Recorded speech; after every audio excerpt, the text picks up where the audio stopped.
بسم الله الرحمن الرحيم. أهلا وسهلا فيك أعزائي الطلاب، طلاب الصف الرابع الكرام. وصلنا مع بعض إلى الدرس الأخير في الوحدة الأولى من كتاب الدراسات الاجتماعية، وعندي عنوان الدرس الأزياء الشعبية.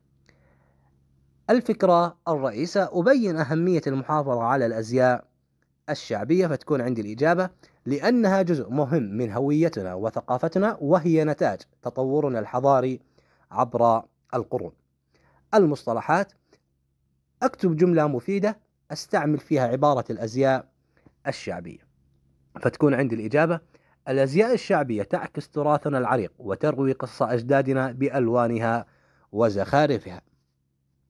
السؤال الثالث بيقول لي: أفسر سبب تنوع الأزياء الشعبية في المجتمع الأردني، فتكون عندي الإجابة: بسبب الطبيعة الجغرافية في الأردن، لأنه عندنا طبيعة جغرافية، مثل أنه إحنا في عندنا بادية فإلهم لباس خاص فيهم، عندنا مثلا أهل القرى يوجد لباس خاص فيهم، عندنا أيضا التنوع الاجتماعي، مثل أنه وجود الشركس والشيشان في مجتمعنا.